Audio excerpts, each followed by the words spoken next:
네, 자, 시장의 흐름 속에서 투자 아이디어를 좀 더 자세하게 잡아보도록 할까요? LNS홀딩스의 김선영 대표 자리하셨습니다. 안녕하세요. 네, 반갑습니다. 네, 반갑습니다. 자, 코스피 코스닥 그래도 조금씩 상방으로 좀 고개를 들고 있는 모습인데 일단 월요일은 또 중장기 네, 투자자분들을 맞습니다. 위한 날이니까 오늘 일단 지난주에 소개해 주신 종목들 좀 큰 종목들이었죠? 네, 삼성전자 하이닉스, 또 코덱스 레버리지 같은 종목들 리뷰 한번 해볼까요? 네, 네. 일단 사실은 오늘 이제 신규 종목을 내려고 제가 이제 네. 탐방 일정을 지난주에 잡았는데 일단 지난주에 좀 이게 일정이 어그러지면서 탐방을 다녀오지 못해서 오늘 신규 종목은 없습니다. 대신에 지난주까지 제가 소개드렸던 종목 네 종목 코덱스 레버리지, 코스닥 150 레버리지 그리고 삼성전자 SK하이닉스 네 종목에 대한 리뷰를 빠르게 한 종목씩 좀 제가 화면을 보면서 좀 설명을 드릴게요. 일단 제 노트북 화면 먼저 보시고요. 첫 번째 보시는 화면이 코덱스 레버리지입니다. 일단 오늘 다행히 시장이 좀 반등을 해 오르면서 양봉 전환했고요. 현재 지금 21선 근처에서 플레이가 나오고 있고 사실 여기서 이제 누가 보더라도 조금 지수가 상방 쪽으로 갈 가능성이 크다. 이 종목만 봤을 때 상방 쪽으로 갈 가능성이 크다라고 보고 있고 지난주 월요일 날 제가 사실은 이제 출연했을 때 그날 이제 잘 보시는 대로 코덱스 레버리지가 10% 밀렸습니다. 그날 코스피가 많이 밀렸었죠. 그날도 코덱스 레버리지를 뭐 추가매수 신규 매수 가능하다 의견을 좀 드렸었고요. 그날 오히려 좀 빠졌을 때 매수하신 분들은 지금 좀 수익권실 거고 저희가 처음에 소개해드렸을 때 1445원이었는데 지금 어쨌든 조금 수익권이 이루어지고 있습니다. 자 일단 지금 추세 쭉 이어서 계속 보유 의견 드리고요. 네. 두 번째 거 바로 넘어가 볼게요. 코스닥 150 레버리지인데 오늘 상대적으로 코스피보다 코스닥이 좀 더 강한 모습 보여주면서 코스닥 150 레버리지는 2.99% 정도 상승하고 있습니다. 사실 기술적으로 지금 팔 이유 전혀 없는 자리고 굳이 길게 설명드릴 필요 없는 자리니까 지속적으로 홀딩 의견 드리고요. 세 번째로 삼성전자 한번 가보겠습니다. 삼성전자 보시면 뭐 2분기 실적에 대한 부분은 좀 애매한 그런 내용들이 많이 나오고 있는데 네. 오늘 3분기 실적에 대한 기대감, 그거로 인한 기대감으로 외국인들이 좀 유입되면서 좀 흐름이 들어오고 있는데요. 삼성전자 같은 경우는 일단 신규 매수 가능도 저는 보고 있습니다. 하지만 신규 매수 하실 분들은 아무래도 투자금이 상대적으로 크신 분들, 뭐 최소한 억대가 넘어가시는 분들은 현재 자리 삼성전자 진입 가능하다 말씀드리고요. 기존에 보유하고 계셨던 분들은 지속 보유 가능 드리겠습니다. 자 마지막으로 SK 하이닉스 보겠습니다. SK 하이닉스 마찬가지로 삼성전자 우리나라 시총 1, 2위를 다루는 종목이고요. 일단 이 종목 같은 경우 사실 기술적으로 보면 삼성전자보다는 조금 이제 애매한 자리긴 하지만 그렇다 하더라도 중장기적으로 보유 관점 보고 있을 때는 조금씩 분할로 담아가시는 것도 좋은 것 같습니다. 따라서 SK하이닉스, 삼성전자 두 종목 오늘 금액이 좀 크신 분들 그리고 좀 길게 보시는 분들은 추가 신규 매수 가능 의견 드리도록 하겠습니다. 네.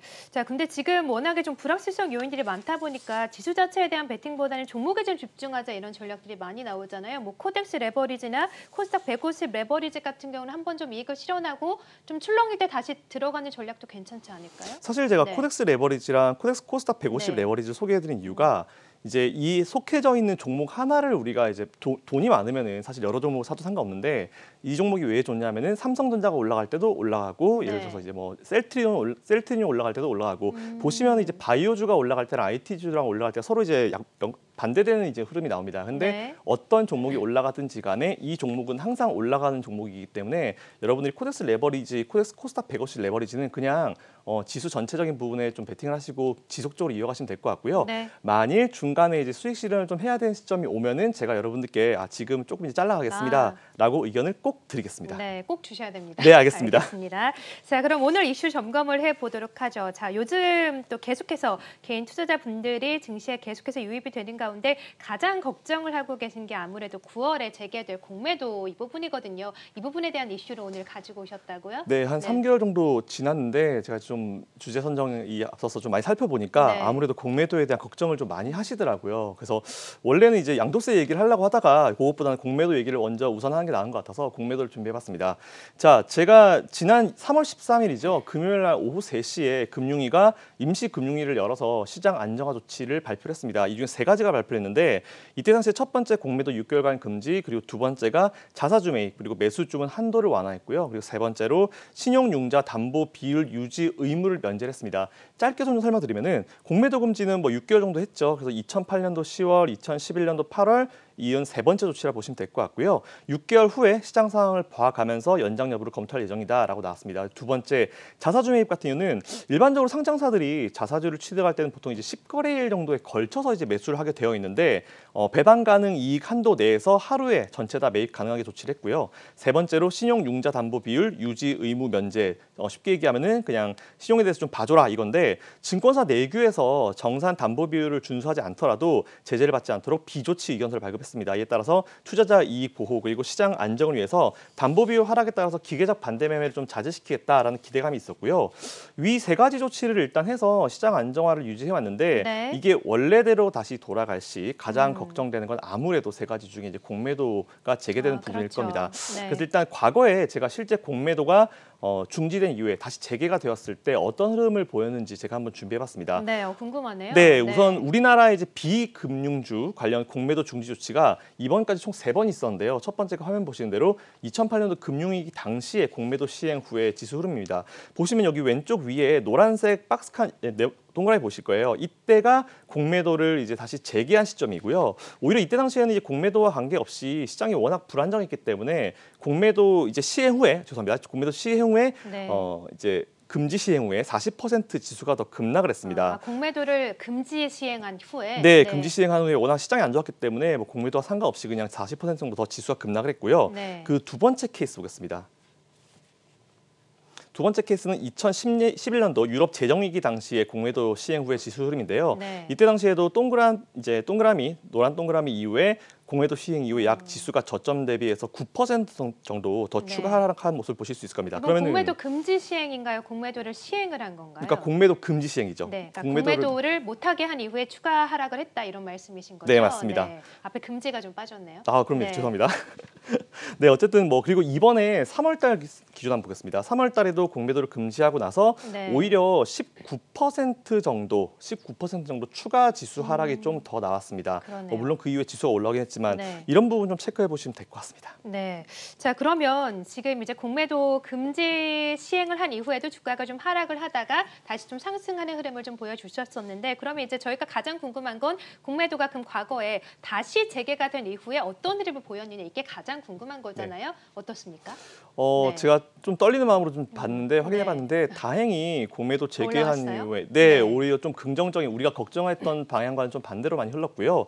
첫 번째 2008년도 6월 1일 공매도가 금융위기 이후에 첫 번째 재개되고 나서 그 이후에 오히려 지수가 한 달 반 정도 조금 이제 보합권 흐름을 보이다가 오히려 지수가 오른쪽으로 상승하는 흐름을 보였습니다. 그리고 두 번째로 2011년도 유럽 재정위기 때 이때 당시에도 재개일 이후에 한 2달 정도 지수 흐름이 좀 굉장히 어려운 상황을 보이다가 굉장히 큰 이제 변동성 흐름을 보이다가 결국은 이제 지수가 우상향으로 좀 흘러가는 모습을 좀 볼 수 있었고요.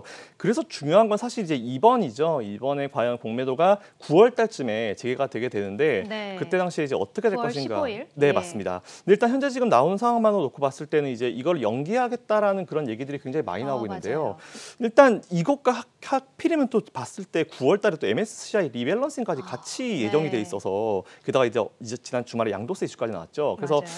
일단 제가 봤을 때는 공매도가 이번에 제 의견까지 포함시켜서 설명드리면은 조금 연장을 시키는 게 맞다라고 생각합니다. 그리고 연장을 좀 해야 될 것 같고요. 11월 달에 아무래도 미 대선이 있기 때문에 만일 9월 달에 공매도를 재개해버리게 되면은 9월 달, 10월 달, 11월 달 거의 개미들한테는 무덤이 될 가능성이 클 것 같습니다. 그렇기 때문에 제가 봤을 때는 공매도를 최소한 몇 개월 이상은 좀 재개를 연기를 좀 시키면서 개인 투자자들을 좀 더 개인 투자자들 어떤 환경을 좀 조성해 줄 필요가 있을 거다라고 제가 좀 의견을 드리고 싶고요. 일단 앞에서 설명드린 대로 공매도가 재개되고 나서 시장이 우리가 생각했던 것처럼 급락으로 가지는 않았습니다. 하지만 그렇다 하더라도 이것은 좀 참고로만 보실 수 있는 상황인 것 같고요. 이번에는 MSCI 리밸런싱 그리고 11월 달에 미국 대선까지 포함되어 있기 때문에 사실상 불확실성 요인이 좀 많습니다. 하필이면 9월 달에 그렇기 네. 때문에 일단 개인 투자자분들 위해서 금융위원회에서는 조금 더 이 기간을 좀 연기시키면서 좀 유연하게 대처를 해주셨으면 좋겠다라는 제 개인적인 의견과 우리 개인 네. 투자자분들의 의견을 좀 같이 드릴 수 있을 것 같습니다. 같습니다. 만약에 연장이 되지 않는다면 좀 조심할 필요는 있을까요?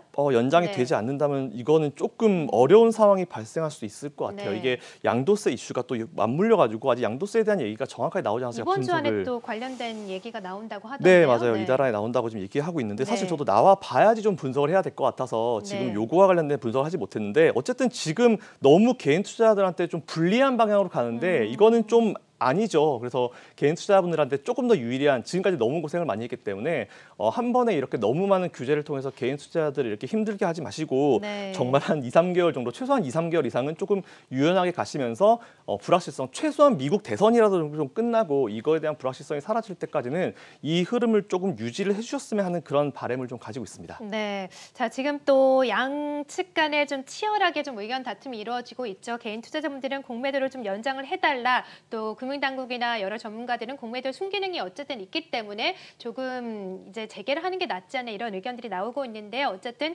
김선영 대표는 좀 더 연장을 개인 투자 입장에서는 해줬으면 좋겠다. 그리고 9월에는 좀 이런 여러 가지 이슈들로 인해서 출렁감이 있을 수 있으니 주의할 필요는 있겠다라고 말씀해 주셨습니다. 자, 공매도 이슈에 대해서 저희가 또 점검을 해봤고요. LNS홀딩스의 김선영 대표와 함께했습니다. 고맙습니다. 감사합니다.